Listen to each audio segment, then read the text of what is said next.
ਅੱਜ ਦੇ ਜਿਹੜਾ ਲੈਕਚਰ ਆ ਇਹਦੇ ਵਿੱਚ ਆਪਾਂ ਪ੍ਰੋਪਰਟੀਜ਼ ਆਫ ਸੋਲਿਡਸ ਕਰਨ ਲੱਗੇ ਹਾਂ। ਪ੍ਰੋਪਰਟੀਜ਼ ਆਫ ਸੋਲਿਡਸ ਦਾ ਕੀ ਮਤਲਬ ਆ? ਜਿਹੜਾ ਪਹਿਲਾ ਇਹ ਆਪਣਾ ਚੈਪਟਰ ਆ, it is the 9th chapter of NCERT book. So it is mechanical properties of the solids.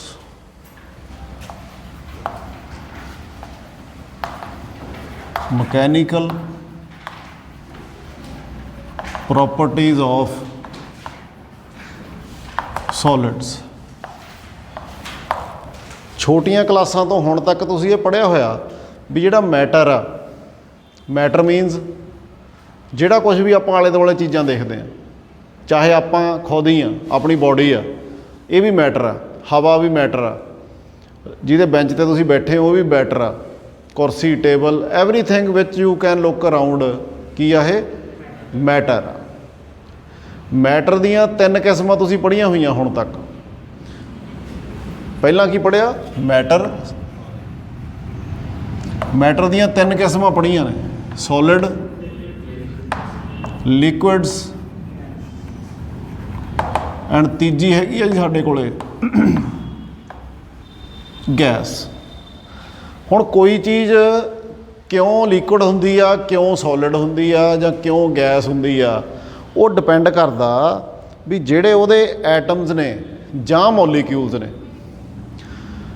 Atoms ਜਿਹੜੇ ਹੁੰਦੇ ਆ ਉਹ ਹੁੰਦੇ ਆ ਪਿਓਰ ਫਾਰਮ 'ਚ। ਜਿਵੇਂ ਆਪਾਂ ਕਹਿੰਦੇ ਆ ਆਇਰਨ, ਲੋਹਾ, ਲੋਹੇ ਦੇ ਵਿੱਚ ਇਕੱਲਾ ਲੋਹਾ ਹੀ ਆ।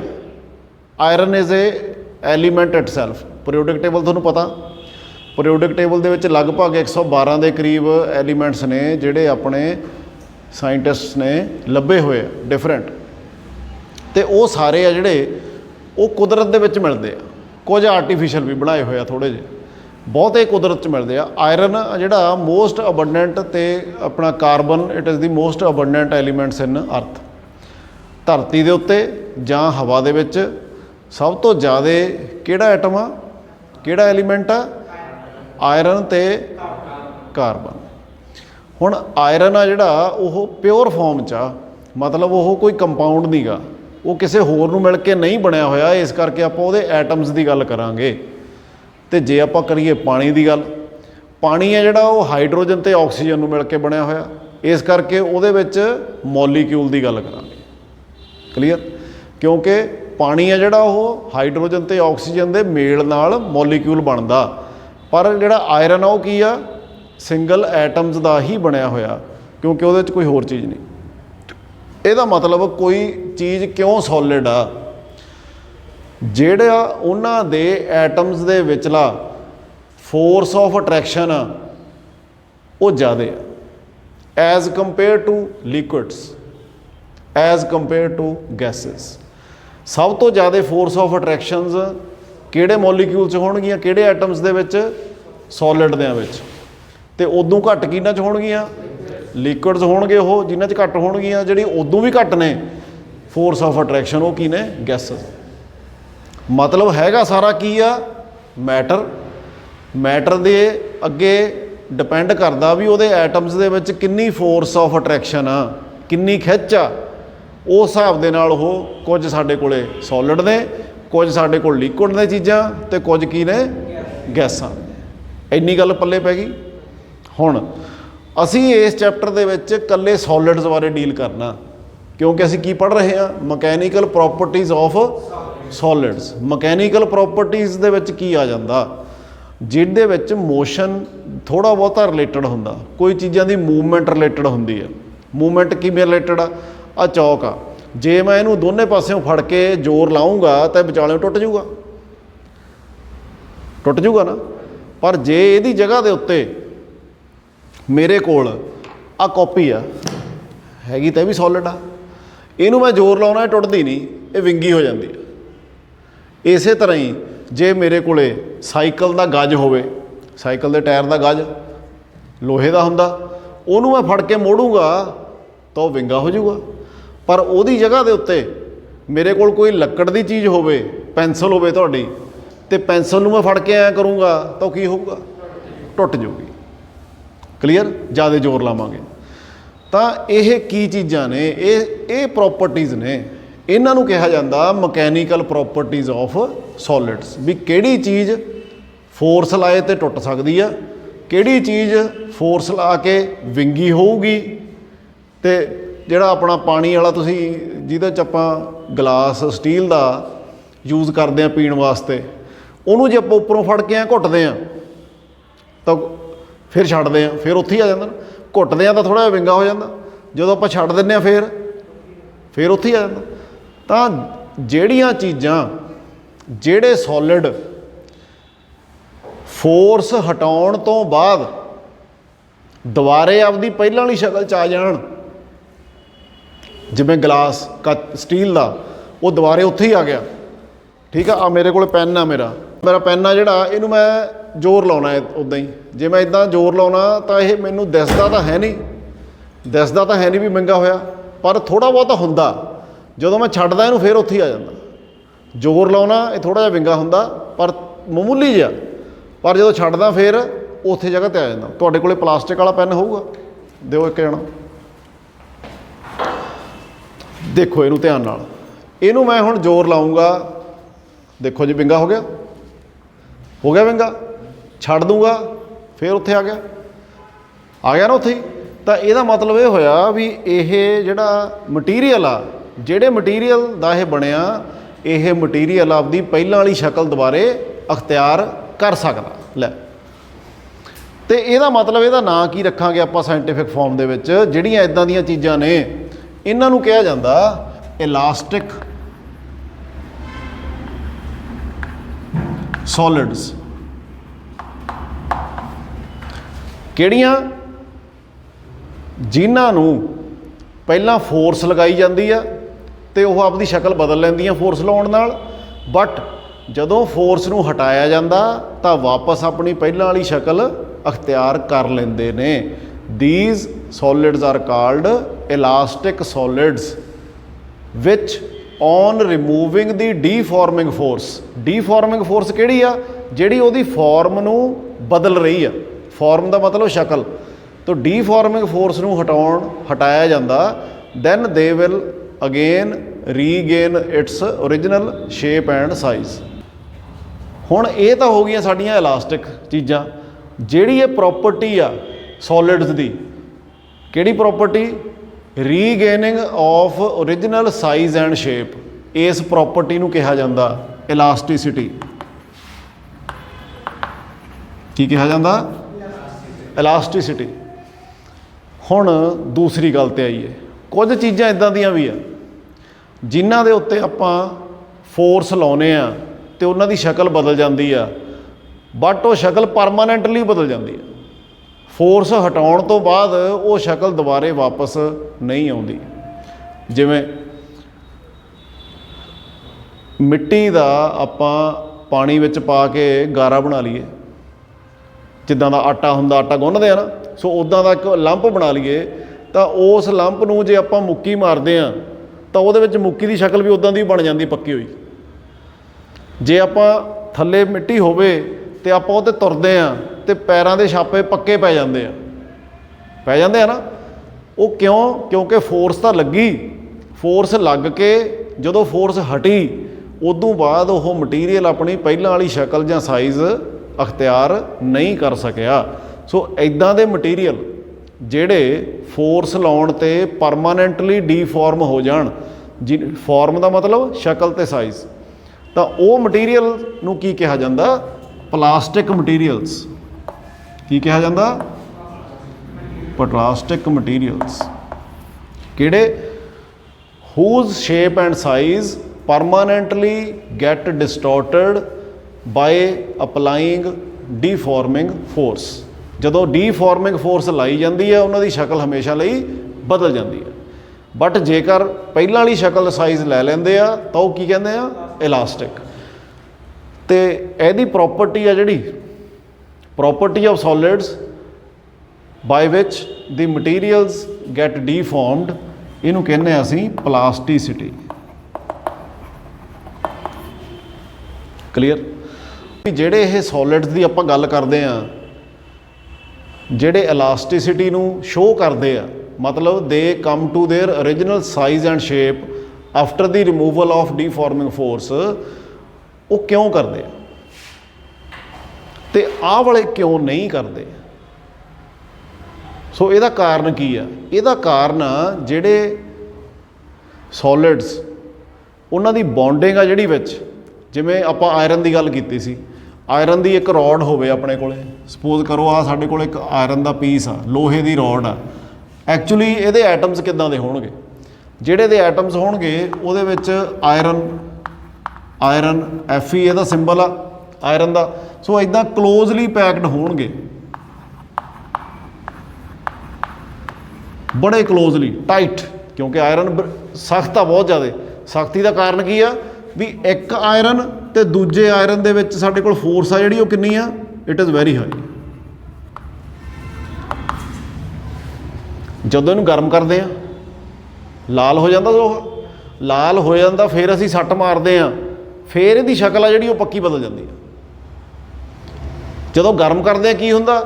ਜਿਹੜੇ ਆਇਰਨ ਤੇ ਇੱਕ ਆਇਰਨ ਤੇ ਦੂਜੇ ਆਇਰਨ ਦੇ ਵਿੱਚ ਬੌਂਡ ਨੇ ਉਹ ਲੂਜ਼ ਹੋ ਜਾਂਦੇ ਆ, ਉਹਨਾਂ ਨੂੰ એનર્ਜੀ ਮਿਲ ਜਾਂਦੀ ਆ, એનર્ਜੀ ਮਿਲ ਕੇ ਲੂਜ਼ ਹੋ ਜਾਂਦੇ ਆ ਤੇ ਫਿਰ ਅਸੀਂ ਉਹਨੂੰ ਜਿਹੜੀ ਮਰਜ਼ੀ ਸ਼ਕਲ ਦੇ ਸਕਦੇ ਆ। ਬਟ ਜੇਕਰ ਇਹਨੂੰ ਆਪਾਂ ਬਿਨਾਂ એનર્ਜੀ ਦਿੱਤੇ, ਬਿਨਾਂ ਹੀਟ ਦਿੱਤੇ ਮੋੜਨ ਦੀ ਕੋਸ਼ਿਸ਼ ਕਰੀਏ ਤਾਂ ਫਿਰ ਇਹ ਟੁੱਟ ਜਾਂਦਾ, ਟੁੱਟ ਸਕਦਾ ਜੇ ਜ਼ਿਆਦਾ ਫੋਰਸ ਲਾਵਾਂਗੇ। ਬਟ ਜੇ ਘੱਟ ਲਾਵਾਂਗੇ ਤਾਂ ਜਿਹੜਾ ਆਪਣਾ ਪਾਣੀ ਵਾਲਾ ਕੰਟੇਨਰ ਆ ਜਿਹਦੇ 'ਚ ਆਪਾਂ ਪਾਣੀ ਪੀਂਦੇ ਆ ਸਟੀਲ ਦੇ ਵਿੱਚ, ਜਿਵੇਂ ਆਪਾਂ ਉਹਨੂੰ ਘੁੱਟ ਕੇ ਛੱਡਦੇ ਆ ਤਾਂ ਦੁਬਾਰੇ ਉਸੇ ਸਾਈਜ਼ 'ਚ ਆ ਜਾਂਦਾ। ਪਰ ਜੇ ਉਹਨੂੰ ਇੱਕ ਲਿਮਿਟ ਤੋਂ ਵੱਧ ਘੁੱਟਦੇ ਆ ਫਿਰ ਉਹ 'ਚ ਪੱਕਾ ਭੰਨ ਪੈ ਜਾਂਦਾ ਅਤੇ ਉਹ ਫਿਰ ਦੁਬਾਰੇ ਸਿੱਧਾ ਨਹੀਂ ਹੁੰਦਾ, ਕਰਨਾ ਪੈਂਦਾ ਸਿੱਧਾ, ਫਿਰ ਆਪਣੇ ਆਪ ਨਹੀਂ ਹੁੰਦਾ। ਇਹਦਾ ਮਤਲਬ ਇਹ ਹੋਇਆ ਵੀ ਸੋਲਿਡਸ ਨੂੰ ਜੇਕਰ ਅਸੀਂ ਇਲਾਸਟਿਕ ਬਿਹੇਵੀਅਰ ਦੇਖਣਾ ਚਾਹੁੰਦੇ ਆ ਤਾਂ ਉਹ ਇੱਕ ਲਿਮਿਟ ਤੱਕ ਹੁੰਦਾ।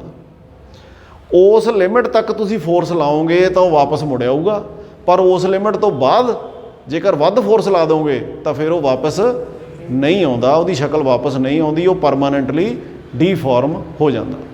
ਹੁਣ ਇਸ ਪ੍ਰੋਪਰਟੀ ਵਾਸਤੇ ਸਾਡੇ ਕੋਲੇ ਇੱਕ ਲਾਅ ਜਿਹੜਾ ਅਸੀਂ ਪੜ੍ਹਨਾ ਹੈ, ਜਿਹੜਾ ਇਹਦਾ ਲਾਅ ਸਾਨੂੰ ਦਿੱਤਾ ਉਹ ਰੋਬਰਟ ਹੁੱਕ ਨੇ ਦਿੱਤਾ।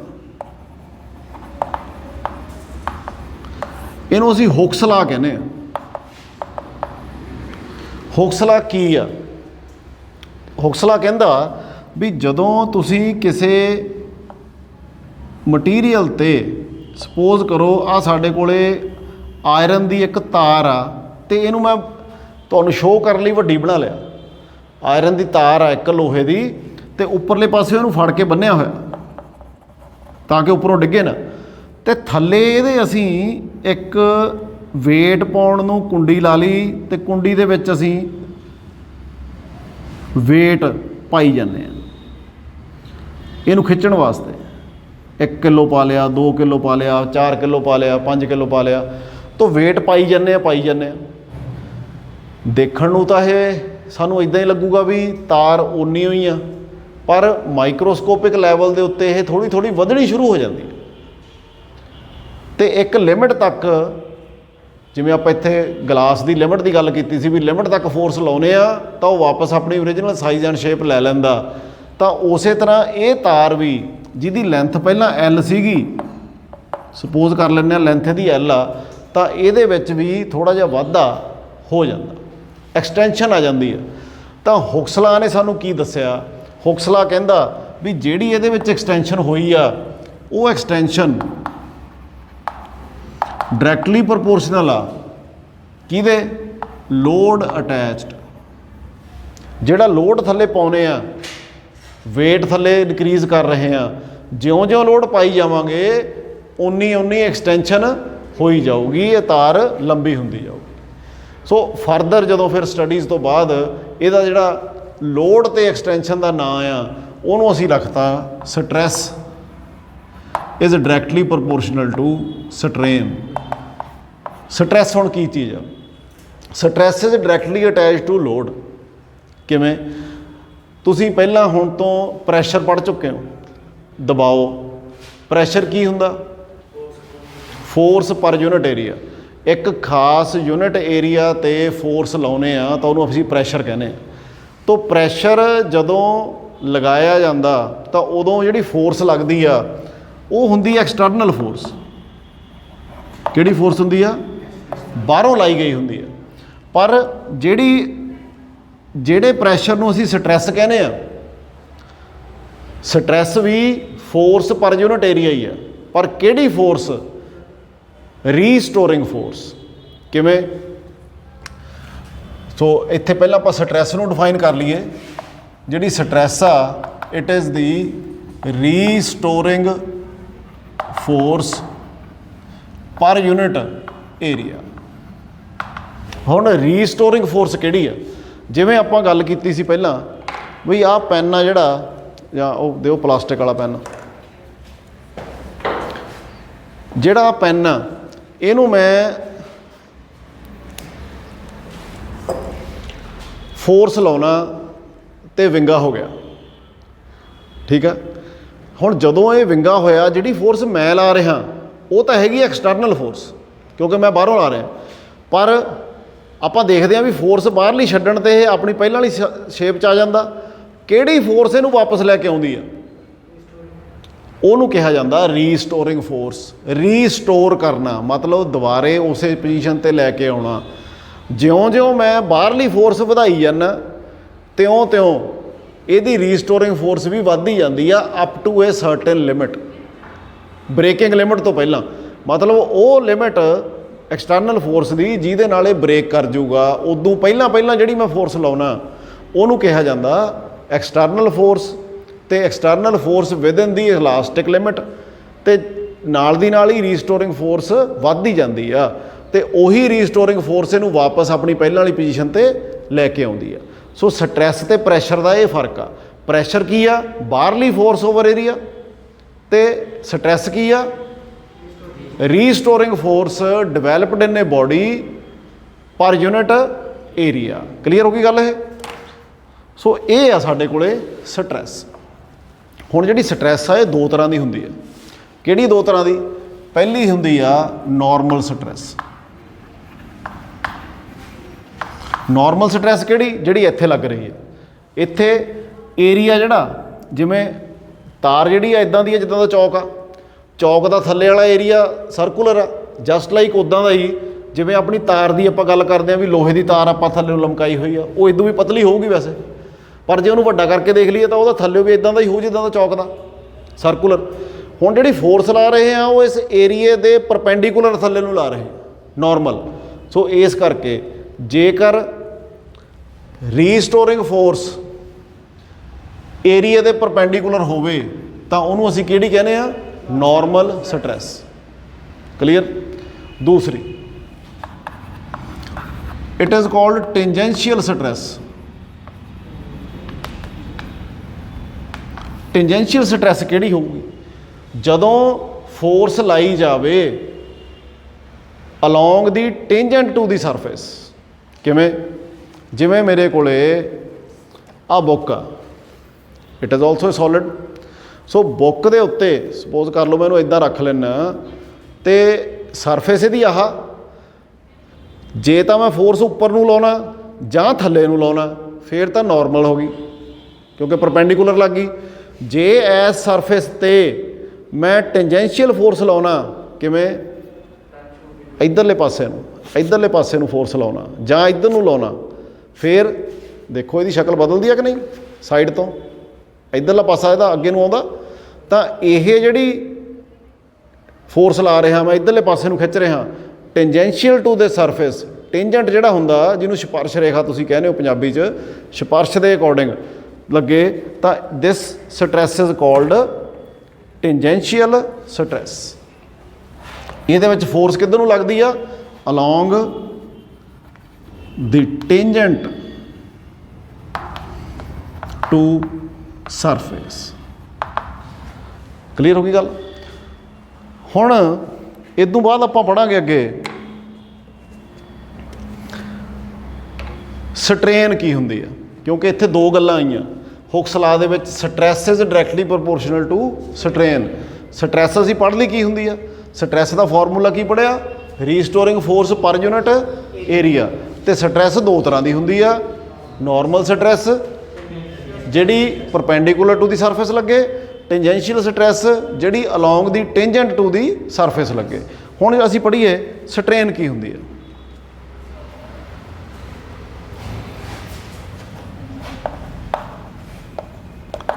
ਸਟ੍ਰੇਨ ਕੀ ਚੀਜ਼ ਆ, ਪਹਿਲਾਂ ਦੇਖੀਏ ਹੈਗੀ ਕੀ ਆ, ਫਿਰ ਦੇਖੀਏ ਕਿੰਨੇ ਤਰ੍ਹਾਂ ਦੀ ਹੁੰਦੀ ਆ।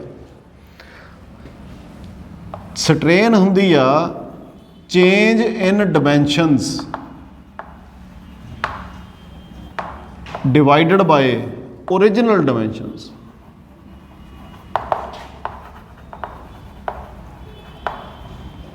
ਹੁਣ ਡਿਮੈਂਸ਼ਨਸ ਦਾ ਇੱਥੇ ਕੀ ਮਤਲਬ ਆ, ਇੱਥੇ ਡਿਮੈਂਸ਼ਨ ਦਾ ਮਤਲਬ ਡਿਮੈਂਸ਼ਨਲ ਫਾਰਮੂਲੇ ਤੋਂ ਨਹੀਂ ਹੈ। ਡਿਮੈਂਸ਼ਨਸ ਦਾ ਮਤਲਬ ਆ ਲੈਂਥ, ਬ੍ਰੈਡਥ, ਹਾਈਟ। ਸ਼ਕਲ ਜਿਹਨੂੰ ਕਹਾਂਗੇ ਡਿਮੈਂਸ਼ਨਸ। ਜੇ ਆਪਾਂ ਕੋਈ ਆਈਸ ਦਾ, ਬਰਫ਼ ਦਾ ਆਈਸਮੈਨ ਬਣਾ ਲਈਏ, ਸਨੋਮੈਨ ਦੇਖਿਆ ਨਾ ਤੁਸੀਂ, ਸਨੋਮੈਨ ਬਣਾ ਲਈਏ, ਸਨੋਮੈਨ ਬਣਾ ਲਿਆ ਤਾਂ ਉਹਦੀਆਂ ਉਹ ਡਿਮੈਂਸ਼ਨਸ ਬਣ ਗਈਆਂ ਵੀ ਆ ਇਹਦਾ ਹੈੱਡ ਹੈਗਾ, ਫਿਰ ਉਹਦਾ ਟੰਮੀ ਆ ਗਿਆ, ਤੇ ਫਿਰ ਥੱਲੇ ਬੇਸ ਆ ਗਿਆ। ਆਪਾਂ ਉਹਦੇ ਵਿੱਚ ਕੋਈ ਚੀਜ਼ ਮਾਰੀਏ ਤਾਂ ਟੁੱਟ ਜੂਗਾ ਤਾਂ ਮਤਲਬ ਆਪਾਂ ਉਹਦੀਆਂ ਡਿਮੈਂਸ਼ਨਾਂ ਤੋੜਤੀਆਂ, ਵਿਗਾੜਤੀਆਂ, ਠੀਕ ਆ, ਉਹਦੀ ਸ਼ਕਲ ਵਿਗਾੜਤੀ। ਡਿਮੈਂਸ਼ਨਸ ਦਾ ਮਤਲਬ ਹੁਣ ਇੱਥੇ 3 ਤਰੀਕਿਆਂ ਨਾਲ ਲਿਆ ਜਾ ਸਕਦਾ। ਕਿਵੇਂ? ਜਿਵੇਂ ਤਾਰ ਦਾ ਕੇਸ ਸੀਗਾ, ਵਾਇਰ ਦਾ, ਵਾਇਰ ਦੀਆਂ ਡਿਮੈਂਸ਼ਨਸ ਕਿਹੜੀਆਂ ਚੇਂਜ ਹੋਣਗੀਆਂ ਜਦੋਂ ਆਪਾਂ ਵੇਟ ਅਟੈਚ ਕੀਤਾ। ਆਹ ਵਾਇਰ ਸੀ, ਵਾਇਰ ਨੂੰ ਥੱਲਿਓਂ ਫੜ ਕੇ ਖਿੱਚ ਲਿਆ, ਆਹ ਇਹਦੀ ਲੈਂਥ ਸੀ, ਤਾਂ ਕਿਹੜੀ ਚੀਜ਼ ਚੇਂਜ ਹੋਈ ਥੱਲੇ ਨੂੰ ਖਿੱਚਣ ਨਾਲ? ਲੈਂਥ ਚੇਂਜ ਹੋਈ। ਇਹਦਾ ਮਤਲਬ ਇਹ ਹੋਇਆ ਵੀ ਜਦੋਂ ਵਾਇਰ ਦਾ ਕੇਸ ਆ ਉਦੋਂ ਚੇਂਜ ਇਨ ਡਿਮੈਂਸ਼ਨਸ ਕੀ ਹੋਣਗੀਆਂ? ਚੇਂਜ ਇਨ ਲੈਂਥ, ਉਹਨੂੰ ਅਸੀਂ ਡੈਲਟਾ ਐਲ ਕਹਿੰਦੇ ਆ। Change in length divided by original length. Original length ਕਿਹਨੂੰ ਕੀ ਕਹੀ ਸੀ ਆਪਾਂ? ਐਲ। ਸੋ ਇਹਦਾ ਮਤਲਬ ਇਹ ਹੋਇਆ ਵੀ ਜਿਹੜੀ ਲੈਂਥ ਵਾਸਤੇ ਸਟ੍ਰੇਨ ਹੋਏਗੀ, ਜਿਹਦੇ ਵਿੱਚ ਲੈਂਥ ਚੇਂਜ ਹੋਈ, ਉਹਨੂੰ ਅਸੀਂ ਕਹਾਂਗੇ ਲੌਂਗੀਟਿਊਡਨਲ ਸਟ੍ਰੇਨ। ਕੀ ਕਹਾਂਗੇ?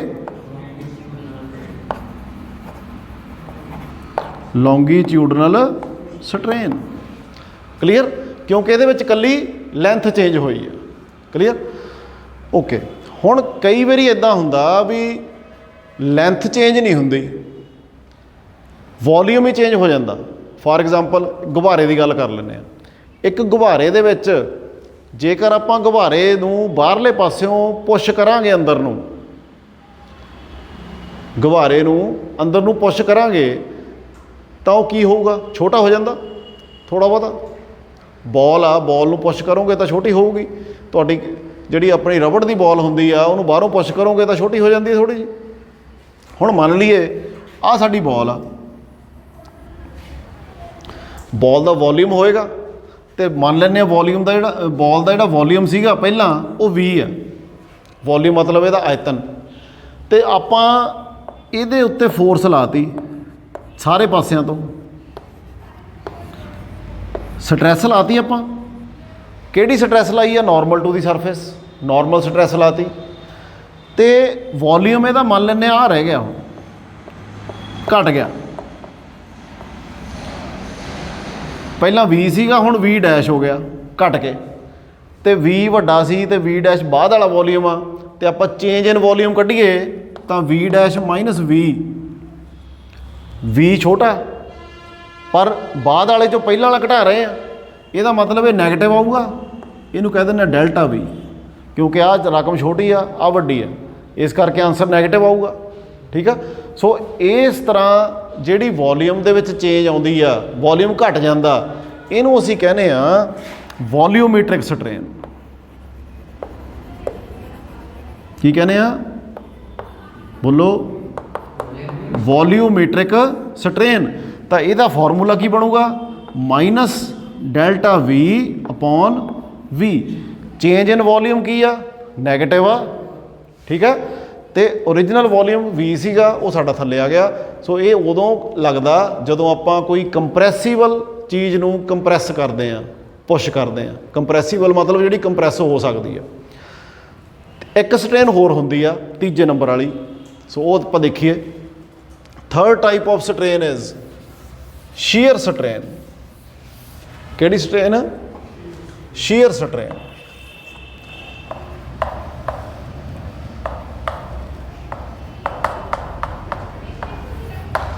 ਸ਼ੀਅਰ ਸਟ੍ਰੇਨ ਕਿੱਥੇ ਐਕਟ ਕਰਦੀ ਆ। ਸਪੋਜ਼ ਕਰੀਏ ਸਾਡੇ ਕੋਲੇ ਜਿਵੇਂ ਆਪਾਂ ਬੁੱਕ ਦੀ ਐਗਜ਼ਾਮਪਲ ਲਈ ਸੀ, ਆ ਆਪਣੇ ਕੋਲੇ ਬੁੱਕ ਆ ਜੀ। ਬੁੱਕ ਨੂੰ ਆਪਾਂ ਇੱਦਾਂ ਰੱਖਿਆ ਹੋਇਆ ਟੇਬਲ ਦੇ ਉੱਤੇ, ਤੇ ਟੇਬਲ ਦੇ ਉੱਤੇ ਰੱਖੀ ਬੁੱਕ ਦਾ ਜਿਹੜਾ ਥੱਲੇ ਵਾਲਾ ਬੇਸ ਆ ਇਹ ਆਪਾਂ ਮੰਨ ਲਈਏ ਵੀ ਇਟ ਇਜ਼ ਫਿਕਸਡ, ਇਹ ਮੂਵ ਨਹੀਂ ਕਰ ਸਕਦਾ, ਥੱਲੇ ਵਾਲਾ ਨਹੀਂ ਕਰ ਸਕਦਾ। ਤੇ ਅਸੀਂ ਫੋਰਸ ਲਾਤੀ ਇੱਥੇ ਇਸ ਕਾਰਨਰ ਤੇ, ਟੈਂਜੈਂਸ਼ੀਅਲ ਸਟ੍ਰੈਸ ਲਾਤੀ, ਤਾਂ ਕੀ ਹੋਊਗਾ, ਇਹਦਾ ਉੱਪਰਲਾ ਪਾਸਾ ਜਿਹੜਾ ਇੱਧਰ ਨੂੰ ਝੁਕ ਜੂਗਾ, ਤੇ ਇਹ ਜਿਹੜਾ ਉੱਪਰ ਇੱਥੇ ਆ ਇਹ ਹੁਣ ਸਾਡੇ ਕੋਲੇ ਮੈਂ ਇੱਦਾਂ ਡੈਸ਼ ਲਾਈਨ ਬਣਾ ਦਿੰਦਾ, ਇਹ ਇੱਧਰ ਨੂੰ ਇੱਧਰਲਾ ਪਾਸਾ ਵੀ ਉਨਾ ਹੀ ਅੱਗੇ ਹੋ ਜਾਊਗਾ। ਸ਼ਕਲ ਬਦਲ ਗਈ, ਡਿਮੈਂਸ਼ਨਾਂ ਚੇਂਜ ਹੋ ਗਈਆਂ। ਹੁਣ ਚੇਂਜ ਇਨ ਡਿਮੈਂਸ਼ਨਾਂ ਕਿੱਧਰ ਨੂੰ ਆਈਆਂ, ਨਾ ਤਾਂ ਲੈਂਥ ਵਧੀ ਆ ਨਾ ਘਟੀ ਆ, ਨਾ ਹੀ ਖਿੱਚੀ ਗਈ ਆ, ਸਿਰਫ ਆਹ ਐਂਗਲ ਚੇਂਜ ਹੋਇਆ। ਤੇ ਜਿਹੜਾ ਐਂਗਲ ਚੇਂਜ ਹੋਇਆ, ਸਪੋਜ਼ ਕਰ ਲਈਏ ਥੀਟਾ ਐਂਗਲ ਚੇਂਜ ਹੋ ਗਿਆ, ਤਾਂ theta is called shearing angle of the body and it is also called shear strain ਥੀਟੇ ਨੂੰ। ਕਲੀਅਰ। ਸੋ ਇਹ ਤਿੰਨ ਤਰ੍ਹਾਂ ਦੀਆਂ ਸਟ੍ਰੇਨਸ ਸਾਡੇ ਕੋਲੇ ਆਉਂਦੀਆਂ ਨੇ। ਦੋ ਤਰ੍ਹਾਂ ਦੀਆਂ ਸਟ੍ਰੈਸ ਪੜ੍ਹ ਲਈਆਂ ਆਪਾਂ, ਤੇ ਤਿੰਨ ਤਰ੍ਹਾਂ ਦੀਆਂ ਸਟ੍ਰੇਨਸ ਪੜ੍ਹ ਲਈਆਂ। ਸਟ੍ਰੈਸ ਕਿਹੜੀ ਕਿਹੜੀ ਪੜ੍ਹੀ? ਨਾਰਮਲ ਸਟ੍ਰੈਸ ਜਿਹੜੀ ਪਰਪੈਂਡੀਕੂਲਰ ਟੂ ਦੀ ਸਰਫੇਸ ਲੱਗਦੀ ਆ, ਟੈਂਜੈਂਸ਼ੀਅਲ stress along the tangent to the surface ਲੱਗਦੀ ਆ, ਤੇ ਸਟ੍ਰੇਨ ਕੀ ਹੁੰਦਾ, change in dimension but original ਡਿਮੈਂਸ਼ਨ। ਤੇ ਇਹ ਤਿੰਨ ਤਰ੍ਹਾਂ ਦੀ ਆ। ਚੇਂਜ ਇਨ ਡਿਮੈਂਸ਼ਨ ਜਾਂ ਤਾਂ ਲੈਂਥ ਵਾਈਜ਼ ਹੋ ਸਕਦੀ ਆ, ਜਾਂ ਵੋਲੀਅਮ ਵਾਸਤੇ ਹੋ ਸਕਦੀ ਆ, ਤੇ ਜਾਂ ਐਂਗੂਲਰ ਹੋ ਸਕਦੀ ਆ, ਜਿਹਨੂੰ ਅਸੀਂ ਸ਼ੀਅਰ ਸਟ੍ਰੇਨ ਕਿਹਾ। ਕਲੀਅਰ।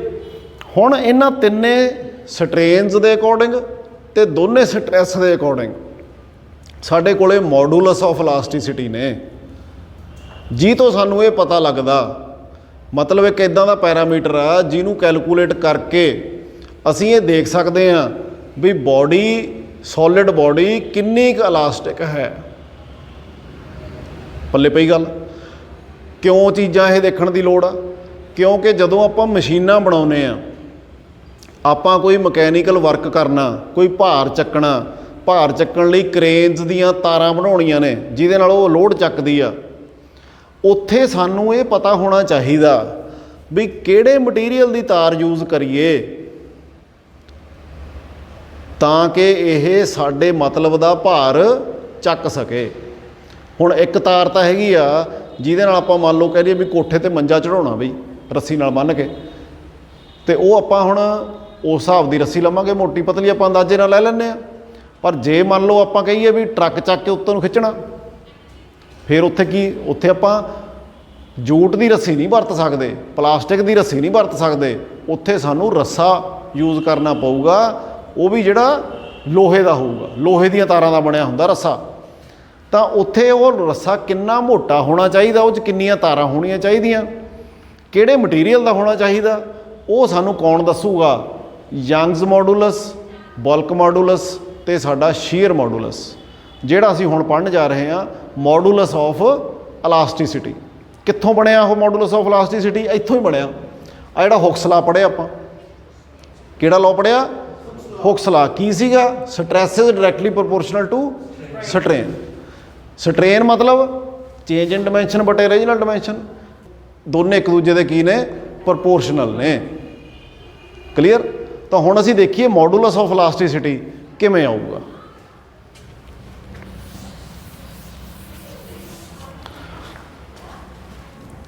Modulus of ਇਲਾਸਟੀਸਿਟੀ। ਹੁਕਸ ਲਾ ਅਸੀਂ ਪੜ੍ਹਿਆ ਸੀ,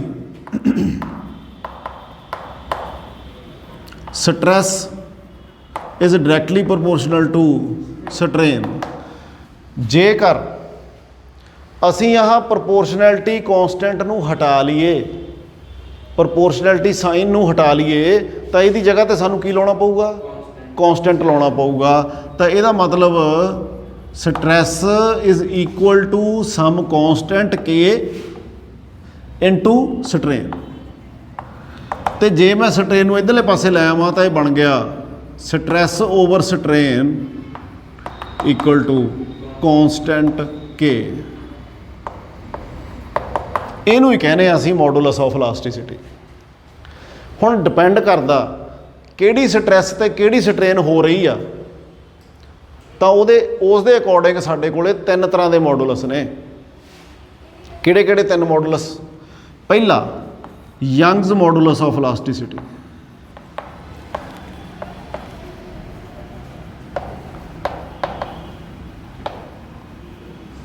ਇਹਦੇ ਵਿੱਚ ਕਿਹੜੀ ਸਟ੍ਰੇਨ ਲੱਗਣੀ ਆ ਤੇ ਕਿਹੜੀ ਸਟ੍ਰੈਸ ਲੱਗਣੀ ਆ, ਉਹਦੇ ਅਕੋਰਡਿੰਗ ਅਸੀਂ ਇਹਦਾ ਸਿੰਬਲ ਹੈ ਸਾਡੇ ਕੋਲੇ Y, ਕੈਪੀਟਲ Y ਤੇ ਬਰਾਬਰ ਨਾਰਮਲ ਸਟ੍ਰੈਸ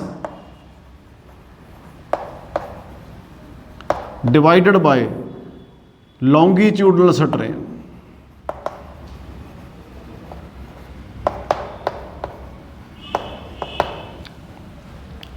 क्लीयर?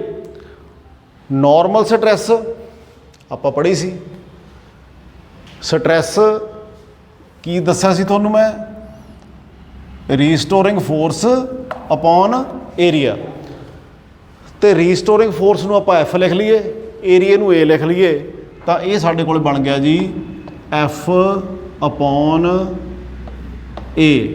तो थले ये हैगा लॉन्गिट्यूडनल स्ट्रेन। लॉन्गिट्यूडनल स्ट्रेन किहड़ी सी? डेल्टा L बटे L। तो यदा मतलब इत्थे आ गया delta L divided by L। Clear? हुण इन्हां दी आपां यूनिट्स लिख लीए भी यूनिट्स की आउणगीआं। तो पहलां तां देखीए भी नॉर्मल स्ट्रैस आ जिहड़ी ये सीगी restoring force over area. Force के यूनिट की होंगे जी? फोर्स किहड़ी यूनिट्स मिली जाती है? न्यूटन च बोलो। तो न्यूटन एरिया की मिलिया जाता? एरिया के यूनिट की होंगे? Metre square. सो न्यूटन बटे मीटर स्केयर, इनू तुसीं लिख सकते हो न्यूटन पर मीटर स्केयर। क्लीयर? हुण आ जो स्ट्रेन ते स्ट्रेन हैगी आ जां तां डेल्टा L बटे L आ जां डेल्टा V बटे B आ। डेल्टा L की आ? Change in length. लेंथ के यूनिट की होंगे? मीटर, तो थले भी लेंथ ही आ मीटर। तो यदा मतलब मीटर बटे मीटर आ गया, इत्थे वॉल्यूम बटे वॉल्यूम आ तो मीटर क्यूब बटे मीटर क्यूब आ गया। तो यदा मतलब ये यूनिट्स की होणगियां? कट्टियां जाणियां ने। यदा मतलब स्ट्रेन दियां कोई भी यूनिट्स नहीं होंदियां, तो जे यूनिट्स नहीं हैगियां तो इहदियां डिमेंशनस भी नहीं होणगियां, क्योंकि उपर लेंथ आ थले भी लेंथ आ, वो कैंसल हो जाणगे। इत्थे वॉल्यूम आ थले भी वॉल्यूम आ, कैंसल हो जाणगे। तो यदा मतलब ये होया भी साडे यंग्स मॉडुलस ऑफ इलास्टिसिटी दियां यूनिट्स की होणगियां? यूनिट्स विल बी न्यूटन पर मीटर स्केयर, क्योंकि थले वाली दियां यूनिट्स तो कैंसल हो जाणगियां। तो डिमेंशनस भी की होणगियां? फोर्स दियां डिमेंशनस बटे एरिया दियां डिमेंशनस। इस तो बाद जिहड़ा ये तो साडा पहला मॉडुलस हो गया। दूजा जिहड़ा मॉडुलस ऑफ इलास्टिसिटी है ਉਹਦੇ ਵਿੱਚ ਕਿਹੜਾ ਕੇਸ ਲੱਗਦਾ? ਜਿਹੜਾ ਮੈਂ ਤੁਹਾਨੂੰ ਬਬਲ ਵਾਲਾ ਦੱਸਿਆ, ਬॉल ਵਾਲਾ, ਵੀ ਬॉल ਨੂੰ ਆਪਾਂ ਦੱਬਦੇ ਆ ਤਾਂ ਕੰਪਰੈਸ ਹੋ ਜਾਂਦਾ। ਤਾਂ then second modulus of elasticity is known as bulk modulus of ਇਲਾਸਟਿਸਿਟੀ।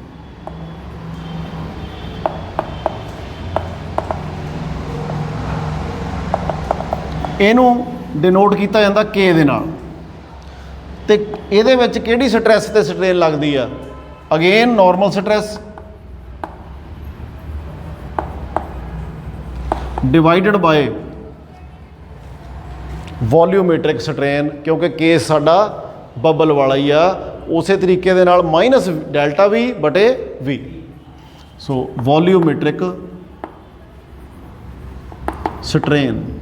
तो रिजल्ट की आएगा जी? ਇਹਦਾ नॉर्मल स्ट्रैस तो आ गया साडे कोले force over area divided by minus delta V upon V।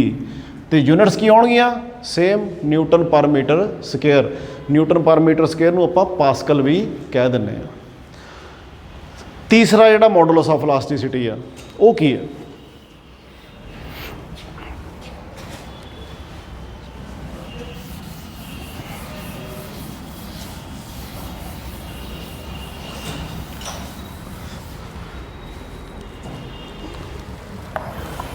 Third one is modulus of shear। Shear ਦਾ modulus, ਇਹਦਾ ਜਿਹੜਾ ਸਿੰਬਲ ਆ ਉਹ ਹੈ ਈਟਾ। ਕੀ ਕਿਹਾ ਜਾਂਦਾ ਇਹਨੂੰ? ਈਟਾ, ETA, ਬੋਲੋ ਈਟਾ। ਤੇ ਬਰਾਬਰ ਕਿਹੜੀ ਸਟ੍ਰੈਸ ਬਟੇ ਆਉਣਾ? ਸਟ੍ਰੈਸ ਬਟੇ ਸਟ੍ਰੇਨ ਹੀ ਆ, ਇਹ ਯਾਦ ਰੱਖਿਓ। ਪਰ normal stress ਬਟੇ longitudinal Youngs modulus ਬਣ ਗਿਆ, ਨਾਰਮਲ ਸਟ੍ਰੈਸ ਬਟੇ ਵੋਲਿਊਮੈਟ੍ਰਿਕ ਬਲਕ ਮੋਡੂਲਸ ਬਣ ਗਿਆ, ਤੇ ਤੀਜਾ ਸਾਡੇ ਕੋਲੇ ਸ਼ੀਅਰ ਮੋਡੂਲਸ ਆ ਈਟਾ। ਇਹ ਹੈਗਾ ਜੀ tangential stress, tangential stress divided by shear strain, ਜਿਹੜਾ ਆਪਾਂ ਬੁੱਕ ਵਾਲੇ ਕੇਸ 'ਚ ਪੜ੍ਹਿਆ ਸੀ। ਸੋ ਟੈਂਜੈਂਸ਼ੀਅਲ ਸਟ੍ਰੈਸ ਦਾ formula will be again the same, force over area, ਕਿਉਂਕਿ ਫੋਰਸ ਇੱਧਰ ਨੂੰ ਲੱਗ ਰਹੀ ਆ, ਜਿਹੜੇ ਏਰੀਏ 'ਤੇ ਲੱਗ ਰਹੀ ਆ ਉਹ ਆਊਗਾ ਡਿਵਾਈਡਡ ਬਾਏ ਥੀਟਾ। ਕਲੀਅਰ? ਤੇ ਯੂਨਿਟਸ ਆਰ ਅਗੇਨ ਸੇਮ, ਪਰ ਰੇਡੀਅਨ ਆ ਜਾਏਗਾ ਨਾਲ, ਨਿਊਟਨ ਪਰ ਮੀਟਰ ਸਕੇਅਰ ਪਰ ਰੇਡੀਅਨ, ਕਿਉਂਕਿ ਐਂਗਲ ਆ ਜਿਹੜਾ ਅਸੀਂ ਉਹ ਰੇਡੀਅਨ ਦੇ ਵਿੱਚ ਮੈਜ਼ਰ ਕਰਦੇ ਹਾਂ। ਕਲੀਅਰ? ਸੋ ਇਹ ਤਿੰਨ ਮੋਡੂਲਸ ਆਫ ਇਲਾਸਟੀਸਿਟੀ ਨੇ। ਸੋ ਤਿੰਨੇ ਹੀ ਅਸੀਂ ਇਹ ਯਾਦ ਕਰਨੇ ਆ, ਤੇ ਇਹਨਾਂ ਦੇ ਨੂਮੈਰੀਕਲ ਵੀ ਆਪਾਂ ਕਰਾਂਗੇ। ਕਲੀਅਰ? ਤੇ ਸਟਾਰਟਿੰਗ ਤੋਂ ਲੈ ਕੇ ਮੈਨੂੰ ਲੱਗਦਾ ਵੀ ਤੁਹਾਨੂੰ ਸਮਝ ਲੱਗ ਗਈ ਹੋਣੀ ਆ। ਆਪਾਂ ਐਟਮਸ ਤੋਂ ਸ਼ੁਰੂ ਕੀਤਾ ਸੀ ਵੀ ਐਟਮਸ ਜਿਹੜੇ ਆ ਜੇ ਉਹ ਬਹੁਤ ਜ਼ਿਆਦਾ ਨੇੜੇ ਵੱਜੇ ਹੋਣ ਤਾਂ ਸੋਲਿਡ ਹੁੰਦੇ ਆ, ਥੋੜ੍ਹੇ ਜਿਹੇ ਦੂਰ ਹੋਣ ਲਿਕੁਇਡ, ਉਦੋਂ ਦੂਰ ਹੋਣ ਗੈਸ ਬਣ ਜਾਂਦੇ ਆ। ਤੇ ਅਸੀਂ ਇਸ ਚੈਪਟਰ ਦੇ ਵਿੱਚ ਸੋਲਿਡਸ ਦੀਆਂ ਪ੍ਰੋਪਰਟੀਜ਼ ਪੜ੍ਹ ਰਹੇ ਹਾਂ। ਤਾਂ ਸੋਲਿਡਸ ਕੁਝ ਸਖਤ ਹੁੰਦੇ ਆ, ਕੁਝ ਲਚਕੀਲੇ ਹੁੰਦੇ ਆ, ਉਹਨਾਂ ਦੇ ਆਧਾਰ 'ਤੇ ਆਪਾਂ ਕਹਿੰਦੇ ਆ ਵੀ ਇਹ ਇਲਾਸਟਿਕ ਨੇ ਤੇ ਜਿਹੜੇ ਦੂਜੇ ਪਲਾਸਟਿਕ ਨੇ। ਕਲੀਅਰ? ਤਾਂ ਉਦੋਂ ਬਾਅਦ ਅਸੀਂ ਕਿਹੜੀ ਜਗ੍ਹਾ 'ਤੇ ਕਿਹੜਾ ਮਟੀਰੀਅਲ ਯੂਜ਼ ਕਰਨਾ, ਉਹਨੂੰ ਸਾਨੂੰ ਪੜ੍ਹਨ ਦੇ ਲਈ modulus of elasticity according to Hooke's law, ਇਹ ਆਪਾਂ ਪੜ੍ਹਨਾ। Stress directly proportional to strain, stress ਜਿਹੜੀ ਉਹ ਦੋ ਤਰ੍ਹਾਂ ਦੀ ਪੜ੍ਹੀ ਆਪਾਂ, ਸਟ੍ਰੇਨ ਤਿੰਨ ਤਰ੍ਹਾਂ ਦੀ ਆ, ਤੁਹਾਨੂੰ ਪਤਾ ਹੋਣੀ ਚਾਹੀਦੀ ਆ। ਤੋ ਇਹ ਤੁਸੀਂ ਬੇਟੇ ਵਾਰ-ਵਾਰ ਲਿਖ ਕੇ ਦੇਖਣਾ, ਲਿਖ ਕੇ ਦੇਖੋਗੇ ਤਾਂ ਫਿਰ ਕਦੇ ਭੁੱਲਦੀ ਨਹੀਂ। ਕਰਨਾ ਕੀ ਹੁੰਦਾ ਵੀ ਪਹਿਲਾਂ ਇੱਕ ਵਾਰੀ ਹੁਣ ਤੁਸੀਂ ਸਮਝ ਲਿਆ, ਸਮਝ ਲੱਗ ਗਈ, ਉਦੋਂ ਬਾਅਦ ਕਿਤਾਬ ਤੋਂ ਜਦੋਂ ਪੜ੍ਹੋਗੇ ਤਾਂ ਉਹ ਚੀਜ਼ਾਂ ਲਿਖੀ ਜਾਣੀਆਂ। ਇੱਕ ਵਾਰੀ ਦੇਖ ਕੇ ਲਿਖ ਲਓ, ਦੂਜੀ ਵਾਰੀ ਕੋਸ਼ਿਸ਼ ਕਰੋ ਮੂੰਹ ਜ਼ਬਾਨੀ ਲਿਖਣ ਦੀ, ਦੂਜੀ ਵਾਰੀ ਕੁਛ ਚੀਜ਼ਾਂ ਤੁਸੀਂ ਵਧੀਆ ਲਿਖ ਸਕਦੇ ਹੋਵੋਗੇ, ਤੀਸਰੀ ਵਾਰੀ ਕੋਸ਼ਿਸ਼ ਕਰੋ ਤੁਸੀਂ ਅੱਧਿਓਂ ਵੱਧ ਮੂੰਹ ਜ਼ਬਾਨੀ ਲਿਖ ਲਓਗੇ। ਕਲੀਅਰ? ਤਾਂ ਇੱਦਾਂ ਬਾਰ-ਬਾਰ ਲਿਖ ਕੇ ਦੇਖੋਗੇ ਤਾਂ ਤੁਹਾਨੂੰ ਚੀਜ਼ਾਂ ਜਿਹੜੀਆਂ ਪੱਕੀਆਂ ਤੁਹਾਡੀ ਮੈਮਰੀ ਸਟੋਰ ਹੋ ਜਾਣਗੀਆਂ, ਫਿਰ ਆਪਣੇ ਨੰਬਰ ਸੋਹਣੇ ਆਉਣਗੇ। ਸੋ ਇਹੀ ਤਰੀਕਾ ਵੀ ਜੇ ਆਪਾਂ ਫਿਜ਼ਿਕਸ ਨੂੰ ਸੌਖਿਆਂ ਤਰੀਕੇ ਨਾਲ ਪੜ੍ਹਨਾ ਚਾਹੁੰਦੇ ਆ ਤਾਂ ਬਾਰ-ਬਾਰ ਲਿਖ ਕੇ ਦੇਖਣਾ ਪੈਣਾ, ਪ੍ਰੈਕਟਿਸ ਕਰਨੀ ਪੈਣੀ ਆ। ਪ੍ਰੈਕਟਿਸ ਮੇਕਸ ਏ ਮੈਨ ਪਰਫੈਕਟ, ਤੁਸੀਂ ਇਹ ਪੜ੍ਹਿਆ ਹੋਇਆ, ਠੀਕ ਆ।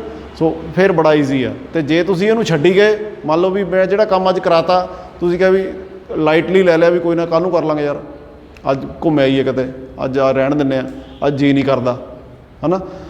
ਪਰ ਜੇ ਤੁਸੀਂ ਇਹੀ ਕਿਤਾਬ ਕੱਲ੍ਹ ਨੂੰ ਚੱਕੋਗੇ, ਪਰਸੋਂ ਨੂੰ ਚੱਕੋਗੇ, ਫਿਰ ਤੁਹਾਨੂੰ ਆਹ ਚੀਜ਼ਾਂ ਭੁੱਲ ਗਈਆਂ ਹੋਣਗੀਆਂ ਜਿਹੜੀਆਂ ਮੈਂ ਕਹੀਆਂ ਨੇ। ਤੋ ਇਸ ਲਈ ਤੁਸੀਂ ਕੋਸ਼ਿਸ਼ ਕਰਨੀ ਆ ਵੀ ਇਹਨੂੰ ਅੱਜ ਹੀ 2-3 ਵਾਰੀ ਲਿਖ ਕੇ ਪੱਕਾ ਕਰ ਲੈਣਾ।